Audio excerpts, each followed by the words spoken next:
अगर आप बिहार से बिलोंग करते हैं तो भरवा करेला अवश्य खाए होंगे। और अगर अदर स्टेट से हैं तो सीख लीजिए, ये हमारे बिहार की फेमस भरवा करेला जो खाने में बहुत ही मज़ेदार होती है। तीखी और खट्टी की जो ये कॉम्बिनेशन होती है ना, बहुत लाजवाब होती है। और बनाना बहुत ही आसान होता है। बहुत कम सामग्रियों के साथ ये बनाई जाती है। यहाँ इसे बनाने के लिए हमने लिए हैं 2 मीडियम साइज़ के करेले। आप चाहे तो इसे छोटे करेलों में भी बना सकते हैं या फिर बड़े करेलों में। इस तरीके से देखिए, हमने करेलों को एक तरीके से ऊपर से छिलकर बराबर कर दिया है, सो दैट कि जब आप इसे तवा फ्राई करेंगे तो ये एक सार सी हो चुकेगी। इसके बीज हमने बीज से निकाल लिए हैं और ये देखिए, हमने गोल गोल इसके पूरे होल बना दिए हैं। ये करेले में एक दो बीज बाकी रह गई है, तो बीज को आप याद करके निकाल देंगे ताकि मसाले जो है ना बहुत अच्छे से इसमें चली जाए। हाँ, इसकी बीज जो है वो बेकार जाने वाली नहीं है। यहाँ हमने एक पैन लिया है। पैन में हमने थोड़ी सी पानी डाली है और थोड़ा सा नमक डाले हैं, ताकि पानी और नमक जब बॉयल होगी और उसमें जब आप करेले डालेंगे ना, तो उसका जो तीखापन होता है ना, एटलीस्ट वो चला जाता है बहुत हद तक। ये देखिए, करेलों को हमने ऊपर से छील दिया और होल बना दी हमने। बीच के बीच के सारे मटेरियल्स हमने आउट कर दिए और इन्हें बॉयल होने को छोड़ दिया है।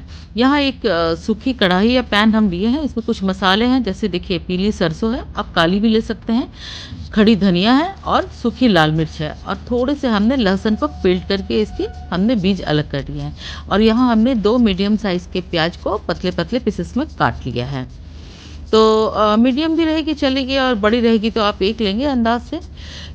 इसकी जो पूरी जो प्रिपरेशन होगी ना, वो सरसों के तेल में होगी, जिसमें इसकी टेस्ट बहुत अच्छी आती है। तो हमने थोड़े से अंदाज से लिए हैं सरसों के तेल, और ये सूखे मसाले हमने इसमें डाल दिए। ज़्यादा इसे तड़काना नहीं है कि ताकि ये रोस्टेड होकर लाल हो जाए, बस हल्की सी तड़क जाएगी। इसमें हम डालेंगे लहसुन और डालेंगे प्याज, और सबों को हमें एक साथ फ्राई करनी है। जब आप इसे फ्राई करते रहेंगे तो गैस की आंच को हाई रखेंगे। इसमें गैस की आंच को लो नहीं करनी है या मीडियम भी नहीं करनी है, ताकि प्याज जो है ना वो कहीं वाटर रिलीज़ ना कर दे। इसे हमें अच्छे तरीके से सब मसालों के साथ फ्राई करनी है।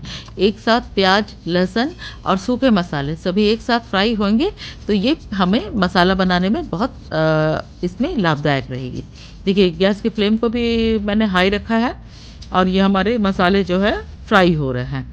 इधर हमारे करेले जो है एकदम बहुत अच्छे से उबल रहे हैं। इसे हमने ढका नहीं है, इसलिए कि अगर ढक देंगे तो हो सकता है कि ये थोड़ी ज़्यादा बॉयल हो जाए, इसका भी अंदाज़ हमें रखना है। तो देखिए, अब ये जो करेलों के बीच से जो ये इसके जो निकले थे ना पूरे जो बीज और इसके अगल बगल के पार्ट्स, इन सारों को हमने इस प्याज के साथ मिला दिया। ये जो ऊपर से जो हमने स्किन छीले थे, उस स्किन्स को भी देखिए इसमें हमें मिला दिया। करेले जो है बेकार नहीं जाते हैं, और सब्जियों को एक साथ अच्छी तरीके से हमें फ्राई करनी है। ध्यान ये रखनी है कि गैस की फ्लेम को आप हाई रखेंगे। इधर देखिए, करेले हमारे बहुत अच्छे से बॉयल हो रहे हैं। ध्यान ये देनी है कि ज़्यादा बॉयल हमारी करेले ना हो जाए। अब जब करीब 80% बॉयल हो जाएगी हमारे करेले, तो यहाँ हम मिलाएंगे थोड़ा सा हींग। हींग मिलाने से एक तो टेस्ट भी बहुत अच्छी आती है, और दूसरी ये डाइजेस्टिव भी होती है। तो थोड़ी सी हींग डाल करके इसे हम फिर से थोड़े से बॉयल करेंगे, जब तक कि उधर हमारे मसाले जो हैं अच्छी तरीके से फ्राई हो रहे हैं। अब मसाले फ्राई हो गए हैं तो ऑलमोस्ट इसमें भी हम थोड़े से हींग मिलाएंगे। अंदाज से करीब 3-4 पिंच आप हींग हींग मिलाएंगे, क्योंकि आजकल के जो पाउडर हींग होते हैं ना, उतने ज़्यादा फास्ट नहीं होते हैं जितने वो जो पीसेस वाले हींग्स होते हैं, वो ज़्यादा फास्ट होते हैं। तो इसे मिला करके हम और धीरे धीरे फ्राई करते हैं। गैस की आंच को लगातार हाई रखनी है। अब मिलाते हैं यहाँ हम सूखे मसाले। इसमें मिलाई हमने सूखी हल्दी, और इसमें सारा खेल प्याज के साथ धनिए का और अमचूर का है। तो धनिया हमें भर भर के देनी है, तो सूखा धनिया भी हमने दिया है, और यहाँ हमने 1 चम्मच धनिए की पाउडर के साथ सूखी लाल मिर्च की पाउडर हमने मिलाई। स्वाद अनुसार हमने इसमें नमक मिलाया। सारे चीज़ को बहुत बैलेंस करके आपको यूज़ करनी है। अब जब सूखे मसाले हम कढ़ाई में डालेंगे तो गैस की आंच को बिल्कुल लो कर देंगे, ताकि मसाले हमारे जले ना, इसका ध्यान रखना है। ये देखिए, हमारे बहुत अच्छे से सब कुछ मसाले फ्राई हो गए हैं। चारों तरफ से मैं आपको दिखला रही हूँ, हर तरीके से हर ओर से मसाले फ्राई हो चुके हैं। तो ऐसे स्टेज में हम गैस की आंच जो हमने लो रखी थी इसे हम बंद कर देते हैं। बंद करने के बाद इसे 1 से 2 मिनट हम छोड़ देते हैं। अब आई ड्राई मैंगो या पाउडर यानी आमचूर की बारी, क्योंकि इस मसालों को हमें खट्टी करनी है। आप चाहें तो इमली भी मिला सकते हैं, पर यहाँ हम आमचूर यूज़ कर रहे हैं। फुल हैंड हमने इसमें आमचूर मिलाई सो डैट कि ये मसाले पूरी तरीके से खट्टी हो। बहुत मज़ेदार ये मसाले होते हैं। अभी देखिए, सूखे कढ़ाई में जब हमने गैस को बंद कर दिया तब हमने मिलाया इसमें आमचूर।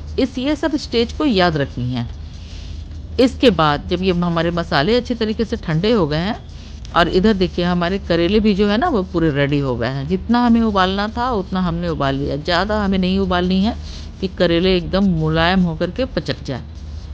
तो इन्हें हमने गर्म पानी से आउट कर लिया है। देखिए सारे के सारे हमारे करेले आउट हो गए हैं गर्म पानी से। अब इसे हम थोड़ी अलग अलग करके इसे हम थोड़ी ठंडी होने देते हैं। मसालों को हमने यहाँ ब्लेंडिंग जार में रख दिया है और मिक्सी में इसे हम चला देते हैं। पानी नहीं मिलाएंगे आप, क्योंकि प्याज से ये पीसी के देखिए मसाले हमारे कुछ इस तरीके से बनकर तैयार हो गए हैं। थोड़ी सी खड़ी खड़ी रहेगी मसाले और प्याज पूरी पिस जाएगी। इस तरीके से देखिए हमने भरवे करेले को भर लिया मसालों से। जो पूरे होल बनाए थे ना, उस होल में आप चम्मच के जो पीछे वाला जो पोर्शन होता है ना स्टिक, उसकी सहायता से आप धीरे धीरे करके सभी देखिए करेलों को हमने भर दिया है। बहुत अच्छे से भर गई है करेले। अगर हाँ छोटी अगर इसकी जो होल रहेगी तो वहाँ से आप करेले को कट भी कर सकते हैं। यहाँ एक फ्राई पैन हमने गर्म कर लिया है और क्योंकि ये जो बनेगी ना तो फ्राई पैन में ज़्यादा अच्छी बनती है। तेल आप अंदाज से डालेंगे क्योंकि इसमें ज़्यादा डीप फ्राई करनी तो है नहीं, तो ये धीरे धीरे धीरे धीरे इस तेल में फ्राई होगी। देखिए तेल हमारी गर्म हो चुकी है। मैंने एक प्याज का टुकड़ा डाल के देखा। अब धीरे धीरे करेलों को इसमें हम सेटल कर देते हैं और देखिए ये हमारे सारे करेले अरेंज हो गए हैं तवे पर। और गैस की आंच को अब हमें रखनी है स्लो, क्योंकि हाई गैस पर ये फ्लेम पर ये फ्राई नहीं होंगे।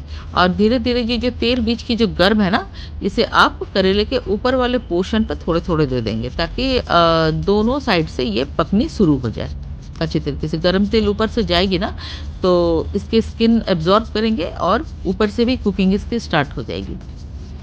देखिए इस तरीके से फिर हमें 2-3 बार इसे फ्लिप करनी है ताकि करेले जो है ना, ऐसे तो पूरी हमारी सॉफ्ट करेले हो ही चुके हैं, पर ये चारों तरफ से तवा फ्राई हो जाएगी बहुत अच्छे से। इतनी तेल हमें रिक्वायर्ड लगती है। अगर आप कम तेल खाते हैं तो कम भी बना सकते हैं, या फिर आप सूखी रोस्ट माइक्रो ओवन या फिर एयर फ्रायर में भी आप इसे कर सकते हैं। पर थोड़ी सी तो ऑयल ब्रश करनी ही होती है। तो देखिए इस तरीके से हमने उलट के पलट के हमारे करेले को देखिए कितने अच्छे हमने हमारे करेले जो है ना हरे से लाल लाल होने लगे हैं और देखने में ही बहुत लाजवाब लग रही है। इस स्टेज पर क्या करते हैं ना, हम इसे थोड़ा ढक देते हैं, क्योंकि ढकने से मसालों के साथ ये करेला ना पूरी तरीके से सॉफ्ट हो जाएगा। गैस की आंच को देखिए बिल्कुल हमने लो रखा है। इस बात को आप हमेशा ध्यान रखेंगे कि जब भी आप बनाएंगे गैस की आंच को बिल्कुल लो रखेंगे तो मसाले जल जाएंगे पूरे। और देखिए इस तरीके से हमारे करेले जो है ना, अब आप देखेंगे कि जहाँ जहाँ करेले आपके थोड़े हरे हरे दिख रहे हैं उसे पलट करके आप नीचे साइड में कर देंगे सो डैट कि नीचे से भी वो पूरी रोस्ट हो जाए। देखिए ये हमारे करेले हमने पलट दिए हैं और देखिए पूरी की तरीके से ये हमारे करेले रोस्ट हो रहे हैं, बहुत अच्छे से रोस्ट हो रहे हैं। ऑलमोस्ट ये हो चुके हैं। अब इस स्टेज में हम अपने गैस को बंद कर दिए हैं और देखिए हमारे जो भरवा करेले हैं बनकर खाने को पूरी तरीके से तैयार है। खट्टी और तीखी की जो ये कॉम्बिनेशन है ज़बरदस्त है। इसे हमने प्लेट में निकाल लिया है और अब मैं जा रही हूँ इसे एंजॉय करने के लिए। तो अगर आपको वीडियो पसंद आए तो please like share subscribe my channel झटपट नीतू शंकर, और बनाएं आप इसी तरीके से और अपने फ्रेंड एंड फैमिली के साथ एंजॉय करें और हमें कमेंट सेक्शन में अवश्य बताएं कि हमारी बताई गई रेसिपी आपको कैसी लगे। Stay safe, stay healthy. फिर मिलते हैं। नमस्कार।